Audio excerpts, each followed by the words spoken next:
What's up, guys? It's Jay, MorninAfterKill, and I'm back here on Borderlands 2, and it's time for another Sunday Q&A. But before we get into the actual video, if you could leave a thumbs up on the video down below, it would help me immensely until YouTube figures out what the hell is going on with this recent algorithm change. But until they do, this is the YouTube that they want, the current meta that they've implemented. And I don't make the rules, but when motherfuckers out there like PewDiePie start saying that this is how we do it, and I guess you gotta roll with the punches for now. But yes, this is my Sunday Q&A, a weekly series that I run on my channel and have run on my channel intermittently over the last few years. And how it works is pretty simple.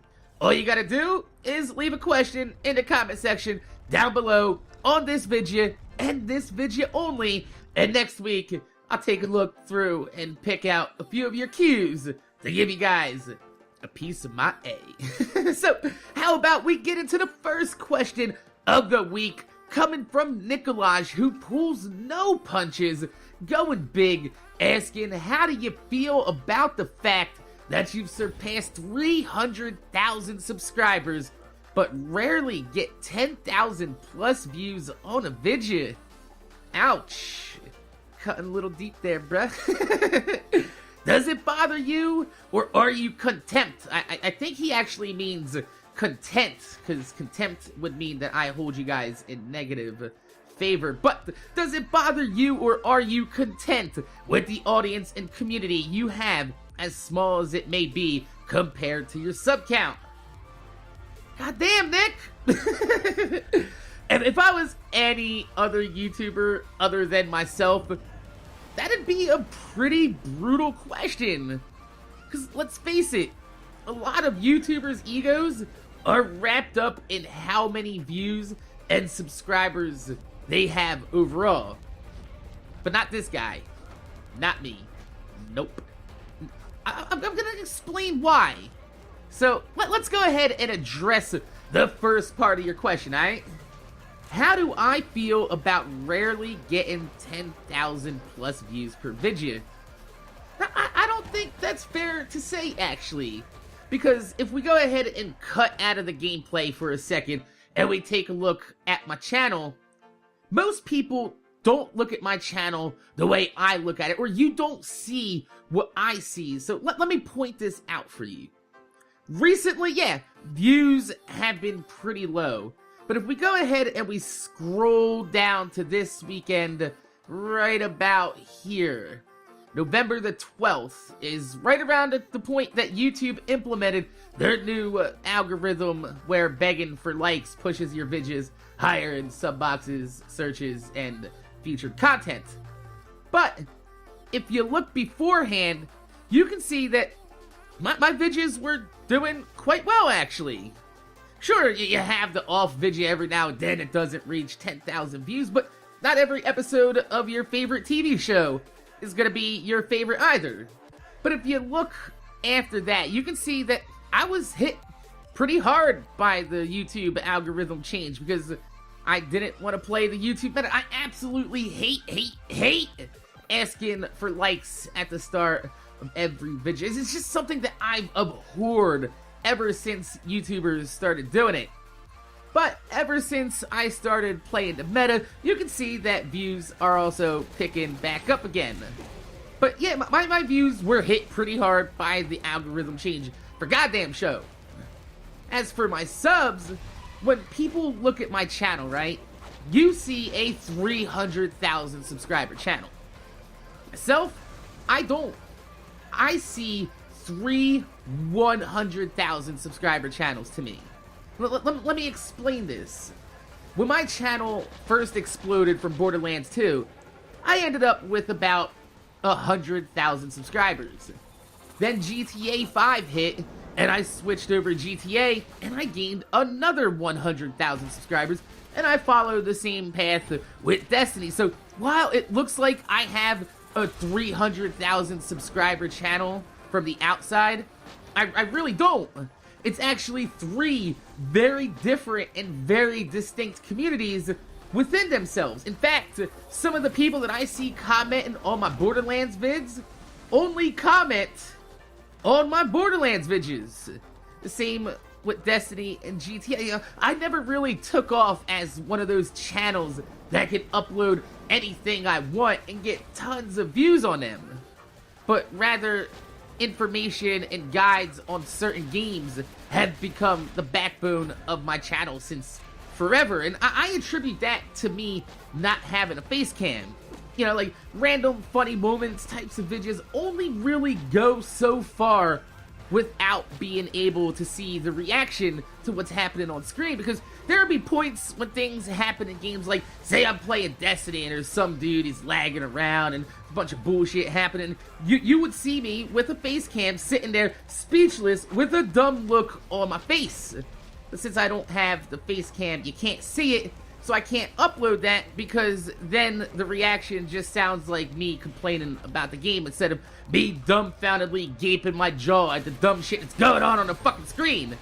So, you know, a lot of that is lost in translation in those types of videos. But overall, I don't view my channel the same as most people do from the outside, and I guess that's what keeps me from getting the same ego trip that a lot of content creators get over their views. You know, I haven't allowed my channel size or whatever you guys, all the compliments that you give me, to, you know, inflate my ego artificially.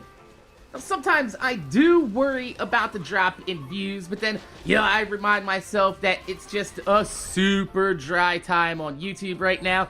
Things aren't as fresh as they could be, and when newer games like Red Dead Redemption 2, Destiny 2, and eventually Borderlands 3 drops, things will pick up again, and until then, it gives me time to just live stream more often, play with you guys, and upload videos like MorninAfterKicks or stupid games like Mechanic Simulator or Ben and Ed in the meantime, and just enjoy myself having fun, because let's face it, there are hundreds of thousands of people out there with YouTube channels that would kill to be able to get a few thousand views on their videos, especially on a video of me just sitting here showing you guys a pair of shoes that I bought. You know what I mean? And that's something that I still very much remember starting out myself, and something that I refuse to let myself forget. So while I guess it looks like failure from the outside looking in, to me, I'm just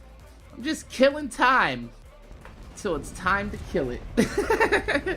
And that brings us to the next question, which I get asked all the fucking time. In fact, I think it's been asked by a different person at least 2 or 3 times every Sunday Q&A I've ever done from the start of my series, and that is, why is my channel named MorninAfterKill?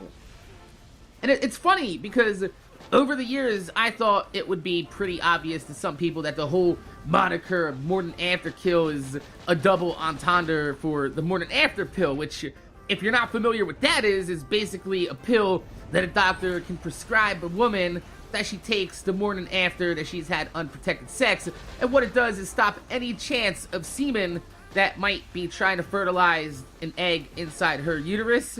It stops that completely, so she can't get pregnant. So on the surface, MorninAfterKill is basically a reference to that. And I used to joke on my channel all the time that my main goal on YouTube was to grow my channel so popular that any woman that goes on Google and she's searching, you know, morning after pill, it would pop up and say, "Did you mean morning after kill?" Because let's face it, the type of women that would be looking for a pill the night after letting a dude jizz inside her is the type of woman that I want around my channel.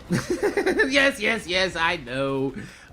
There are also applications for it to prevent unwanted pregnancy after a woman was raped, and that the joke is insensitive and offensive. I know that.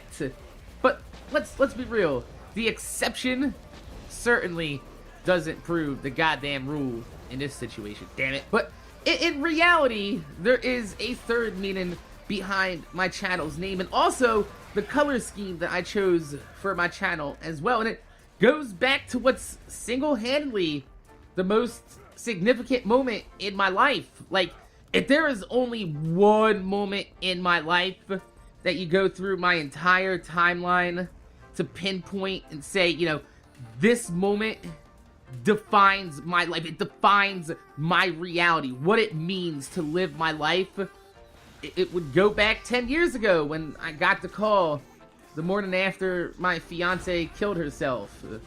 And I mean, it wasn't until a few years after she died that my gamer tag and my channel was created. But truthfully, that moment that I picked up the phone and I got the news and I crumbled to the ground in the middle of the shop that I was working at crying is pretty much the moment that MorninAfterKill was born.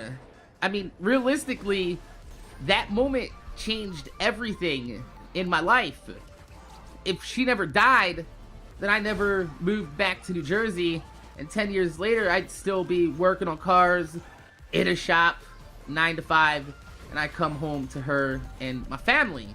MorninAfterKill never exists. You know, that moment that I got the news, I remember it like it was yesterday. I remember saying the words to one of my coworkers, these exact words, like, you don't understand, man. You know, without her, there is no me. You know, I have nothing left. That day, I mean, I died right along with her. And the person that was born out of those ashes is the person that became known on the internet as MorninAfterKill. You know, a person who, up until now, you thought gave no fucks, but when in reality, she was all my fucks that I had to give. But, you know, over the years, I've slowly been given more and more of a reason to give some more fucks about some shit, which is why you guys have witnessed the personal growth that I've gone through the last few years. What you've all been seeing on my channel is a man who literally didn't give one fuck if he lived or died, slowly being given a reason to live. And, you know, little by little, I've been repairing the person that was broken all those years. And it's tough enough to try to pick up those pieces of my shattered life, let alone do it publicly for all of you guys to see. She's ultimately been one of the largest driving forces behind me and my channel. You know, not just being the inspiration behind my name, but also the pinkish, purplish color that you see used in all my logos and media are also in tribute to her, since her favorite colors were in fact both purple and pink. I kind of amalgamed that together and combined it with the black, not just because it looks good in contrast, but also in tribute to her death as well. You know, originally, when I started out my channel, I did all these things for her because it made me happy to keep some type of memory of her alive. But, you know, when my channel started growing and people started becoming interested in my personal life, my new goal was to grow my channel as large as I can so I can share my story with as many people as I can, because ultimately, you know, my story is also her story. And I wanted as many people as possible to know who she was, you know, how great she was, and that her death wasn't wasted, because it ultimately became the catalyst in my life to making so many people happy over the last few years, that the more people I could reach, then in my mind, the less in vain her death was. And you guys helped me accomplish that. And that's one of the reasons when I tell you guys that you have no idea how much you mean to me. You really don't. Because I had to lose everything I ever wanted growing up in life to get to where I am today. So even though you guys aren't her, you guys are still the next best thing to having her. So, my name is Jay. MorninAfterKill. I want to thank you guys for watching. Make sure you guys rate, comment, subscribe. If you can leave a thumbs up on the video, I'd highly appreciate it because it gives me motivation to make more videos for y'all motherfuckers that watch my motherfucking videos. Don't forget to leave a question in the comment section down below. This is a subscriber-driven series, so make sure that you give me your cues so I can give you a piece of that A. So I just can't go around giving you the A if you're not willing to break me off some of that cue. Now, can I? Of course I can't. I can. So, like I said, my name's Jay, MorninAfterKill. Thanks for watching, and I'm gonna see y'all motherfuckers later.